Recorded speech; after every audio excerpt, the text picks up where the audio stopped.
Hello friends, माँ Saraswati classes के YouTube channel पर आप सभी का स्वागत है। एमपी आईटीआई ट्रेनिंग ऑफिसर के लिए ऑनलाइन एप्लीकेशन सबमिट होना स्टार्ट हो चुके हैं। 1 नवंबर से इसके जो फॉर्म है वो फिलअप होना स्टार्ट होने थे, जो कि स्टार्ट हो चुके हैं। इस वीडियो में हम इलेक्ट्रॉनिक्स मैकेनिक्स ट्रेड के अंतर्गत जो भी इम्पोर्टेंट अपडेट है वो आपको बताना चाहेंगे। कितनी वैकेंसी है इसमें, एप्लीकेशन डेट क्या है, एग्ज़ाम डेट क्या है, सिलेबस क्या है इसका, और क्या और इम्पॉर्टेंट इन्फॉर्मेशन है, ये सभी हम आपको इस वीडियो में प्रोवाइड करना चाहेंगे। तो सबसे पहले बात करते हैं हम यहाँ पर ऑनलाइन फॉर्म की। ऑनलाइन फॉर्म यहाँ पर 1 नवंबर से स्टार्ट होने थे, जो कि स्टार्ट हो चुके हैं, और इसकी जो लास्ट डेट है वो 15 नवंबर है। तो इन 15 दिनों तक आप इसके फॉर्म फिलअप कर सकते हैं। 15 नवंबर इसकी लास्ट डेट है।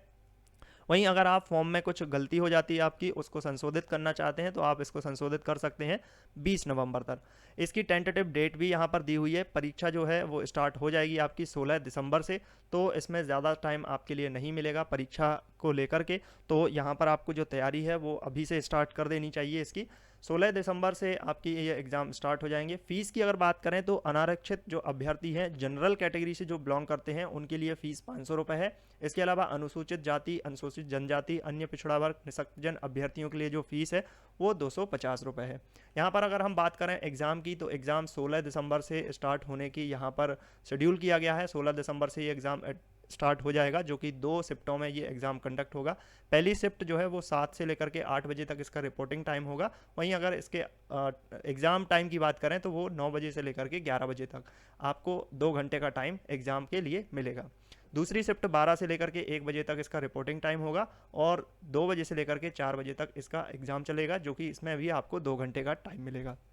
यहाँ पर हम बात करें कि कितनी वैकेंसी है, तो वैकेंसी आप यहाँ पर देख सकते हैं। इसमें जो वैकेंसी है वो सीधी भर्ती के लिए वैकेंसी कुछ इस तरीके से है। इसके अलावा जो 20% संविदा कर्मियों के लिए भी आरक्षित हैं, तो इनकी वैकेंसी टेबल आप यहाँ पर देख सकते हैं। अनारक्षित के लिए जो टोटल वैकेंसी है, यानी जनरल कैटेगरी से, वो 69 है। और अभी ये जो वैकेंसी आपको दिख रही हैं, ये ओवरऑल सभी ट्रेड की वैकेंसी है। अभी हम ट्रेड वाइज भी वैकेंसी देखेंगे। इसमें ये देखेंगे कि इलेक्ट्रॉनिक्स मैकेनिक्स के लिए कितनी वैकेंसी है। तो यहाँ पर आप ट्रेड वाइज वैकेंसी देख सकते हैं। तो ये जो आपकी इलेक्ट्रॉनिक्स मैकेनिक्स है, ये पोस्ट कोड फर्स्ट के अंतर्गत आती है, और इसमें आप देख सकते हैं प्रशिक्षण अधिकारी इलेक्ट्रॉनिक्स मैकेनिक, जिसमें अनारक्षित जनरल कैटेगरी के लिए जो कैंडिडेट हैं उनके लिए 7 वैकेंसी हैं, ईडब्ल्यूएस के लिए 1 है, अनुसूचित जाति के लिए 6 हैं, अनुसूचित जाति के लिए 3 हैं, अनुसूचित जनजाति के लिए 4 हैं, अन्य पिछड़ा वर्ग के लिए 5 हैं। टोटल इलेक्ट्रॉनिक्स मैकेनिक्स के अंतर्गत 20 पोस्ट हैं। इसके अलावा अगर आप किसी अन्य जो ट्रेड है उनकी वैकेंसी देखना चाहते हैं तो यहाँ पर टेबल में देख सकते हैं। इसके बाद हम बात करें संविदा के जो कर्मचारी हैं, जिनके लिए 20% का आरक्षण दिया गया है अलग से, तो उनके लिए जो वैकेंसी है यहाँ पर आप देख सकते हैं। इलेक्ट्रॉनिक्स मैकेनिक के अंतर्गत अनारक्षित के लिए 1 है, ईडब्ल्यूएस के लिए 1 है, अनुसूचित जाति के लिए 1 है, अन्य पिछड़ा वर्ग के लिए 1 है, यहाँ पर अनुसूचित जनजाति के लिए 1 है। तो टोटल यहाँ पर 5 वैकेंसी है, जो कि 20% के अंतर्गत जो संविदा कर्मचारी हैं उनके लिए है यहाँ पर। अब वहीं अगर हम इसकी वैकेंसी जो है वो यहाँ पर देख सकते हैं, जनरल कैंडिडेट के लिए और फीमेल कैंडिडेट के लिए। इसके अलावा जो वर्टिकल और हॉरिजॉन्टल रिजर्वेशन होता है उसके अंतर्गत आप इसकी वैकेंसी टेबल को देख सकते हैं। तो जनरल कैटेगरी के लिए जो वैकेंसी है वो ओपन के लिए, यानी पुरुष के लिए 5 वैकेंसी है, और ये पुरुष के लिए नहीं है, ओपन है। इसमें कोई भी कैंडिडेट यहाँ पर आ सकता है अगर वो इसके अकॉर्डिंग कट ऑफ मार्क्स लाता है तो। वहीं अगर महिला कैंडिडेट की बात करें तो यहाँ पर 1 वैकेंसी है। इसके अलावा जो ईडब्ल्यूएस है, तो ओपन के लिए कोई वैकेंसी नहीं है। जो 1 वैकेंसी थी वो यहाँ पर महिला के लिए आरक्षित की हुई है। एससी के लिए यहाँ पर 1 है ओपन में, एसटी के लिए 3 है, ओबीसी के लिए 3 है। वहीं आप महिला कैंडिडेट के लिए यहाँ पर देख सकते हैं, एससी के लिए 1 है, एसटी के लिए 1 है, और ओबीसी के लिए 2 है। इसके साथ साथ यहाँ पर आप जो एक्स सर्विसमैन हैं उनके भी देख सकते हैं। बाकी सभी वैकेंसी यहाँ पर नहीं है, सिर्फ और सिर्फ यहाँ पर ओपन कैंडिडेट के लिए एससी में वैकेंसी है। इसके अलावा आप फीमेल में देखना चाहें, जो कि एक्स सर्विसमैन के अंतर्गत आते हैं, तो ये यहाँ पर अनरिजर्व कैटेगरी में महिला पोस्ट के लिए 1 वैकेंसी है, बाकी सभी यहाँ पर कोई वैकेंसी नहीं है। तो इस प्रकार से ये इसका टेबल है, आप देख सकते हैं। टोटल 20 वैकेंसी को इस तरीके से यहाँ पर डिवाइड किया हुआ है। इसकी जो सैलरी है, जो वेतनमान है, पे स्केल है, वो 32,800 से लेकर के यहाँ पर कुछ इस प्रकार से 1,36,000 रुपये तक है, और काफ़ी अच्छी इसकी सैलरी बन जाती है यहाँ पर, आपको बताएं।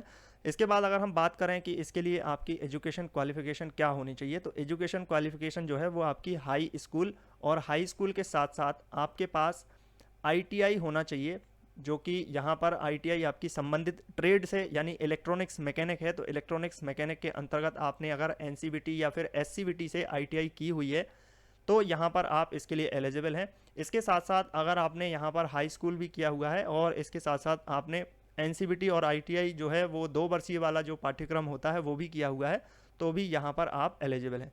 इसके साथ साथ अगर आपने यहाँ पर पॉलीटेक्निक किया हुआ है, जो कि यहाँ पर आप देख सकते हैं, इलेक्ट्रॉनिक्स हो गया, इलेक्ट्रॉनिक्स एंड टेलीकम्युनिकेशन हो गया, इलेक्ट्रॉनिक्स एंड कंट्रोल सिस्टम हो गया, इलेक्ट्रॉनिक्स साइंस एंड इंजीनियरिंग हो गई, electronics and communication, electronics instrument and control, electronics and instrumentation, electronics and telematics से इंजीनियरिंग वगैरह आपने की हुई है टेक्नोलॉजी में, अगर आपने यहाँ पर बीटेक भी किया हुआ है या फिर BE की हुई है तो आप यहाँ पर एलिजिबल हैं। तो यहाँ पर कौन कौन एलिजिबल है, यहाँ पर ITI कैंडिडेट एलिजिबल हैं, डिप्लोमा यानी कि जो 3 साल वाला जो डिप्लोमा होता है जिसको पॉलीटेक्निक भी कहते हैं, वो कैंडिडेट भी यहाँ पर एलिजिबल हैं, या फिर जिसने BE और बीटेक भी की हुई है वो सभी कैंडिडेट यहाँ पर क्या है, एलिजिबल हैं इस पोस्ट के लिए। अगर इसमें से आपके पास कोई भी क्वालिफिकेशन है तो आप इस पोस्ट के फॉर्म को फिलअप कर सकते हैं। आगे हम बात करते हैं इसके सिलेबस की। तो सिलेबस यहाँ पर कुछ इस प्रकार से है जो कि नोटिफिकेशन में दिया हुआ है। यहाँ पर आपके जो एग्जाम में क्वेश्चन पूछे जाएंगे वो 100 क्वेश्चन पूछे जाएंगे और इसके लिए जो आपको टाइम मिलेगा वो 2 घंटे का टाइम मिलेगा, 2 आवर्स का आपको यहाँ पर टाइम मिलेगा। 100 क्वेश्चन पूछे जाएंगे। इसमें जो वेटेज है वो 75 क्वेश्चन आपके ट्रेड से पूछे जाएंगे और इसके अलावा 25 क्वेश्चन आपके नॉन टेक्निकल सब्जेक्ट हैं उनसे पूछे जाएंगे, और नॉन टेक्निकल में भी यही सब्जेक्ट हैं, इसके अलावा कोई और सब्जेक्ट को नहीं पूछा जाएगा। तो अगर हम बात करें नॉन टेक्निकल की तो यहाँ पर आपकी जनरल साइंस हो गई, मैथमेटिक्स हो गई, सामान्य ज्ञान हो गया, इसके अलावा आपकी रीजनिंग हो गई, इसके अलावा कंप्यूटर ज्ञान हो गया, ये यहाँ पर पूछे जाएंगे। तो आगे हम एक नेक्स्ट वीडियो लेकर के आएंगे जिसमें डिटेल से आपको सिलेबस बताएंगे कि क्या क्या टॉपिक आपको पढ़ना है, कौन कौन से टॉपिक से यहाँ पर आपके क्वेश्चन पूछे जाते हैं, और आपके जो नॉन टेक्निकल है उसमें भी आपको टॉपिक्स बताए जाएंगे।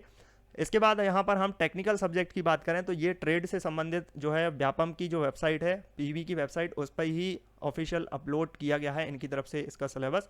तो आप टॉपिक वाइज इसके सिलेबस को यहाँ पर देख सकते हैं। इलेक्ट्रॉनिक्स मैकेनिक्स का ये सिलेबस है और यहाँ पर आपको अब बात ये आती है कि आपको इसकी तैयारी कैसे करनी चाहिए। तो देखिए, तैयारी के लिए जो भी आपके ये टॉपिक्स हैं ना वो ITI के टॉपिक्स हैं, यानी जो बच्चे ITI में पढ़ते हैं उनका जो सिलेबस होता है फर्स्ट ईयर सेकेंड ईयर में, वही टॉपिक यहाँ पर हैं आपके। और DGET एक यहाँ पर संस्था होती है जो कि जिनके द्वारा सिलेबस निर्धारित किया जाता है, या फिर इनके द्वारा ही ITI के जितने भी एग्ज़ाम हैं NCVT टाइप के, SCVT टाइप के, वो सभी कंडक्ट करवाए जाते हैं। तो उन्हीं का जो सिलेबस है वो पूरा का पूरा सिलेबस यहाँ पर चिपकाया गया है। तो आप सिलेबस के अकॉर्डिंग चाहें तो नेट से भी इसकी बुक्स हैं आपको मिल जाएंगी, गूगल पे आप सर्च कीजिएगा तो आपको सारी बुक ITI की मिल जाएंगी, आप उससे पढ़ना चाहें तो पढ़ सकते हैं। इसके अलावा हम, क्योंकि टाइम बहुत कम बचा है, लगभग 45 दिन का ही टाइम बचा है, तो कोशिश करेंगे कि आपके लिए कुछ इंपॉर्टेंट क्लासेस लेकर के आएँ जो कि इलेक्ट्रॉनिक्स मैकेनिक्स के ही अंतर्गत होंगी, और वो क्लासेस आपकी सिलेबस के अकॉर्डिंग ही होंगी ताकि आपको एग्ज़ाम के ओरिएंटेड जो चीज़ें हैं वो मिल सकें। तो वो सारी चीज़ें आपकी DGET से जो सिलेबस है उसी के अकॉर्डिंग से ली जाएंगी और एग्ज़ाम ओरिएंटेड चीज़ें आपको प्रोवाइड करवाई जाएंगी। तो इस तरीके से आप इसके सिलेबस को देख सकते हैं, स्क्रीनशॉट लेना चाहें तो आप ले सकते हैं। इसके अलावा यहाँ पर ये टॉपिक्स भी हैं, तो इनको आप वीडियो को पॉज करके स्क्रीनशॉट लेना चाहें तो ले सकते हैं। टोटल यहाँ पर आपके जो नॉन टेक्निकल में जो आपके सब्जेक्ट हैं वो टोटल यहाँ पर 35 चैप्टर हैं, सब्जेक्ट नहीं, ये चैप्टर हैं टोटल। तो इस तरीके से यहाँ पे आपके ये क्वेश्चन टेक्निकल से 75 क्वेश्चन पूछे जाने हैं और 25 क्वेश्चन आपके नॉन टेक्निकल से पूछे जाने हैं। तो एक नेक्स्ट वीडियो लेकर के आएंगे जिसमें हम टोटल डिटेल से सिलेबस को डिस्कस करेंगे, साथ ही साथ आपको ये भी बताएंगे किस प्रकार से आपको कहाँ से चीज़ों को पढ़ना है। नॉन टेक्निकल में आपके कौन कौन से चैप्टर इंपॉर्टेंट हैं, कौन कौन से टॉपिक आपके इंपॉर्टेंट हैं जहां से क्वेश्चन पूछे जाते हैं, ये सब चीज़ें हम नेक्स्ट वीडियो में लेकर के आने वाले हैं। तो अगर आप चैनल पर नए हैं तो सब्सक्राइब कर लेना, नोटिफिकेशन बेल आइकन को भी प्रेस कर देना, वीडियो को लाइक ज़रूर करना, अपने फ्रेंड्स के साथ इसको शेयर ज़रूर करना। So thank you for watching.